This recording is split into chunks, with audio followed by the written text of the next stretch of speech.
Hello and welcome to our first video in our series 4 harvests on Pear Mountain, which refers to the Lishan region of Taiwan. Now, I'm always, as I said before, a very completist kind of person. I like to have the full set of something. And so one of the reasons for reviewing this tea is because I managed to get what feels like a complete set. It's 4 harvests across a year from the same region in Taiwan. I'm also very interested because it allows us to check the differences that come from seasonality. All of these teas are grown at the same altitude. It's 2,000 meters and all to the same standard. They're all organic. So some of the finer details, even the fine variables can be ironed out with these teas. I've still got the 4 teas in front of me, and I'm going to do that for each video. But the one that we're looking at today is from Snowpick, Pear Mountain. And this is, incidentally, it's a 25-gram package in this case. Some of these are 25, some of these are 50 grams. They're all from the same cultivar, the Qingxin. So this, despite being a mini-series, the playlist is still the Qingxin files. And the date of production for this was January the 10th of last year, 2025, which means as of recording, that's over a year ago. So it'd be interesting to see whether there is a Snowpick 2026 from Mountain Stream Teas available soon. All of these teas, incidentally, are from Mountain Stream Teas as well. One of the other things that makes this stand out is that in many instances, a vendor will give you 2 harvests, usually the 2 standout ones, which would be spring and winter, and summer or fall harvests are often left to one side. However, in this instance, not only do we have one of those slightly rarer fall harvests to review, we've also got one which is even rarer, which is the Snowpick. This is tea that's harvested just as the temperature's dropping. There are frosts, especially at that kind of altitude, and the tea plants are becoming dormant, and so the leaves are being picked at that point. So what we've got is a complete series, and we've got 2 of which at least are very distinctive, and the one that we're starting with today is perhaps the most distinctive of all. So before we go on to look at the tea itself, I'm just going to point out 1 or 2 other details. The oxidation level for this is 25%, so it's slightly higher than a Baozhong, but it's lower than even some of the other green oolongs. So I'll be very interested to see the difference that makes. And also, if you are interested in this, the Mountain Stream Teas website, although it's sold out, it can give you more information on the flavor profile and so on and so forth. So this has been a very long introductory one, and the other 3 won't be anywhere near as long, but that is Snowpick Pear Mountain Oolong. We're now going to take a look at the packaging, and then we're going to take a look at the tea inside, and then we'll review it. See you soon. So here we are looking at the packaging for the Spring Pear Mountain Oolong 2025 from Mountain Stream Teas. This is a 25-gram package. So by the time we've gone through all 4, you'll notice that this is a distinctly larger packaging size. The reason why, just as a reminder, I've been using and will be using the sample sizes is just that they're slightly flatter, so hopefully the writing is a bit more legible. So what we have is the region is Lishan in Nantou County. The cultivar is Qingxin. The method is hand-picked, small batch, processed on site. The production date, May 14th, 2025. And the relevant parts here are the tasting notes, which are soft, sweet fruit and florals, slight vegetal up front.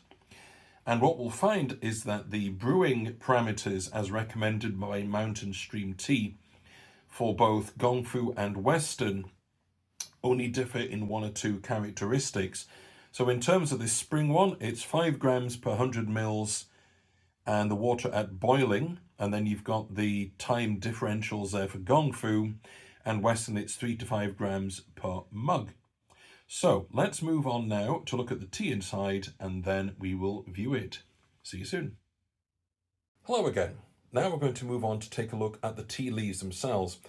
As a word of explanation, what you're about to see, this whole sequence of looking at the leaves, is repeated across all 4 videos. What I've done is I've set up samples of the leaves for each of the 4 oolongs, the 4 specimens from the 4 harvests, on a lazy Susan, and we'll just look at them consecutively. So let's start with our snow pick. The smell of the leaves is very intense. It's a sort of dry herb smell mixed with fruit and a kind of hint of a fruit ester. The leaves themselves are pretty uniform. They are, I would say, an emerald green colour. The stalks are pretty prominent. They're fairly uniform in colour and in size. And although there are some small fragmentary pieces, I would say on average these beads are between 3 to 5 millimeters. So let's move on to our next one, which is the spring Pear Mountain. Sorry if this makes anybody feel a bit like they want to merry-go-round themselves. So here we are with the spring Pear Mountain. Now the smell of these leaves is something much more mellow. It's, I would say, a cross between grass and citrus. Now these leaves probably aren't showing very well, and that's just because they are pretty dark. There are some paler aspects. I can see a wee bit of pale there and there and there, but that's only as pale as a previous tea. This is much more, this is what I suppose you would call a forest green colour. And although there are some outliers here, I would say these beads are at the very least the same size as for the snow pig, if not larger. So you're looking at, I would say, 4 millimeters upwards. So let's move on to the fall sample. Right, I'm going to need to move that a little so you can see it better. Now the smell of this tea, it's quite mild and it's mellow. It's definitely more fruity than sort of herbal. The tea inside is, I would say, very reminiscent of the spring, except that these beads are much bigger. Even the outliers like this one are probably half a centimeter. Some of these are knocking on a centimeter in size. So, and the stalks are also very prominent as in the snow pig. So you're dealing with much, much bigger tea beads in this instance, and perhaps that tells us something about the growing conditions as well. So let's move on to our final one and our winter Pear Mountain harvest. Now, have I got this in the right spot? That's not bad. So, the smell of the leaves. That's the mildest of them all. Something slightly citrusy, very slight, very sort of dried fruit. Let me move this down a wee bit so it's easier to see. In fact, let's turn it as well. These beads are about the same size as the spring pick. They're pretty uniform, I would say. Some smaller aspects, on average, are about 3 to 4 mil. The stalks, some of the stalks are prominent, but certainly not as much as some of the other ones. The colour is fairly uniform. Actually, I say that on close reflection, now moving to the light, I would say the colour for these ones is half forest green, half emerald green. So hopefully you've been able to see how the 4 harvests are exemplified or represented in the shape and the coloration of the beads themselves, of the tea leaves. So let's move on to reviewing our tea. See you in a moment. Hello and welcome to the third part of our video where we review our Spring Pear Mountain Oolong 2025. This is from Lishan, or Pear Mountain in Taiwan, and it's from Mountain Stream Tea. The brewing parameters for the Western style tea, The water's at 100 degrees centigrade. I'm going to bring it down to 95 for the next part of my video. And I've used 4 grams of tea in 300 mils of water. That's roughly the amount of water in a mug, and it's been brewed for a minute. That's the water down at 95 for the next part. So the colour wise on our 1 minute steep is a little like the colour of a white tea, I would say. There's an interesting flavour coming off that. There's a vegetable quality, but something else to it. Very, very fresh.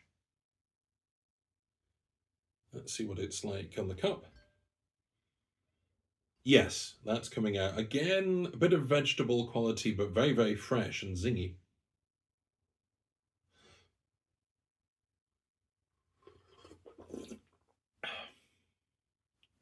Mm.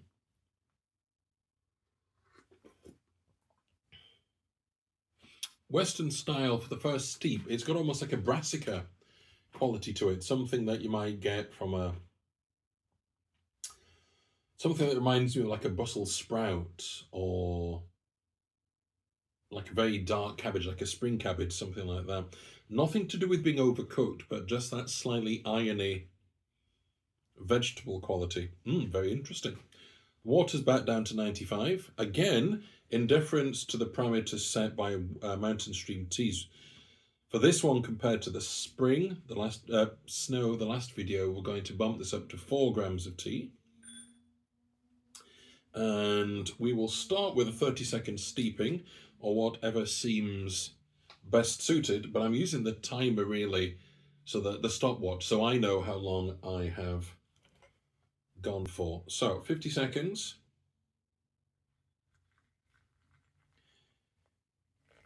And let's give that 30 seconds. 50 mils of water, should I say, for 30 seconds. And let's see where that gets us.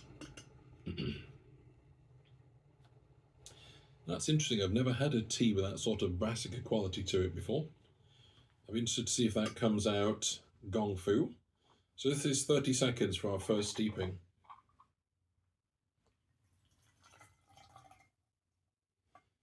Compared to our spring brewing, that's a lot paler. It's the snow peak, sorry. This is the spring. That's a much more familiar sort of spring oolong smell. There's some freshness, sweetness, almost sort of cereally sweetness to it. Okay, colour-wise, it's almost a white tea colour, that sort of silvery colour, bit of yellow thrown in. Yeah. It's full of fruit, just absolutely jam-packed full of fruit. Quite ripe fruit, and very fresh. So this is, the 2 F's in this instance are definitely fruit and fresh. On the cup, much the same, but the sweetness is kind of taking over. Always does.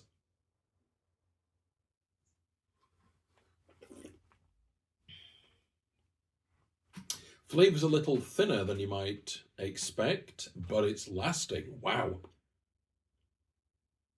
There's some intensity to that. That's very fresh. Sweet. Fruity. Very long lasting.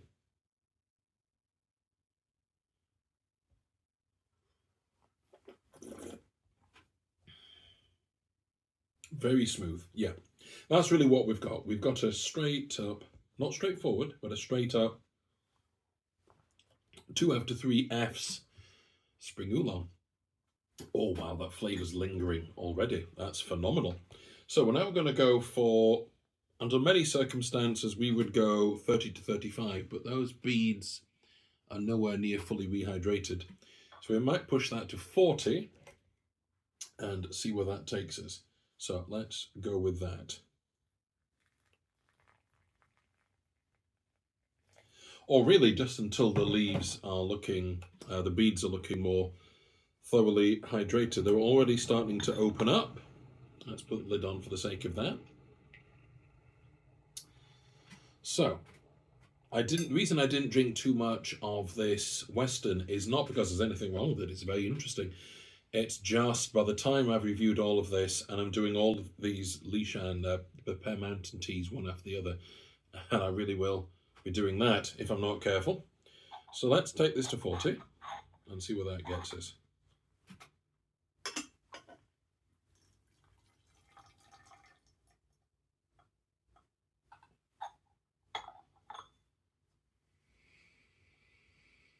On the lid, a little more intense on the fruit, more greenness, still fresh, not picking up any florals.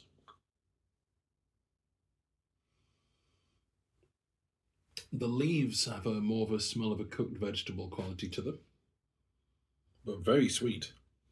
Still almost that kind of spice quality. Colour-wise, a little more intense than the last one, by which I mean the yellow and the green have almost overtaken that kind of silvery white tea quality. That's more intense. Slightly perfumey quality. It's fruit, and it's sweet, very fresh. Yeah, let's try that.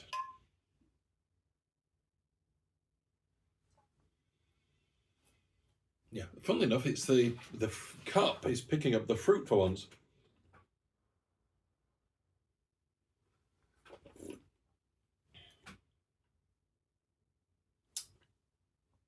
Very fresh, lots of fruit still. The fruit hasn't lingered on the palate, or it's not as intense, let me put it that way.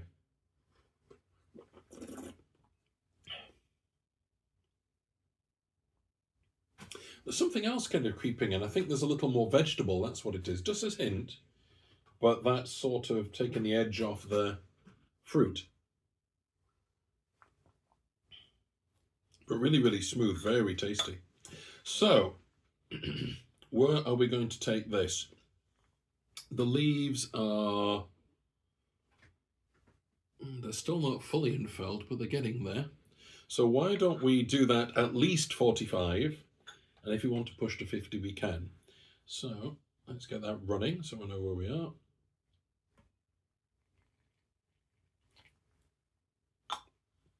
Let's give that 50.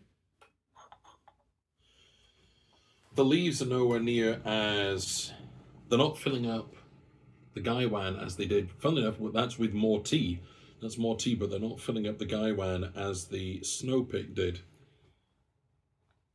I watched a very interesting video, I don't know if I'm allowed to say which vendor it was, on YouTube, talking about how the different seasons affect, the growing conditions affect the size of the leaves and the amount of stalk that's present, and how that influences how well the leaves can dry and how well they can be processed.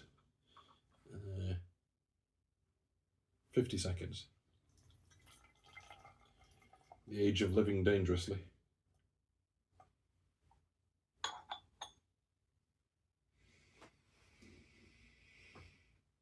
There's more vegetables still, but loads of sweetness. And still some fruit, loads of sweetness. The colour, that's one jug to the other. Yes, you're now moving a little more yellow and green still, but not very intense. No, it's not too intense. There, you're seeing what I'm seeing. That's usually a question. Are you seeing what I'm seeing? Yeah, just oodles of freshness.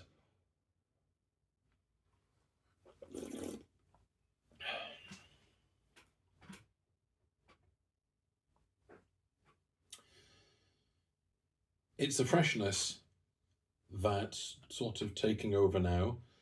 Freshness, freshness, greenness, some fruitiness, but it's sweetness and it's fresh and it's vegetal. I could do with a little more of that fruit. It's a little more drying. I wouldn't have it at a higher temperature for other steepings, that's for sure.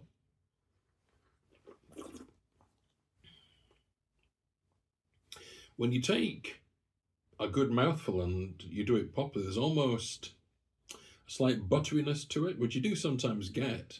It's not just the Jin Schwans with that kind of dairy quality, or Four Seasons, but this is Ching Shin, just as a reminder.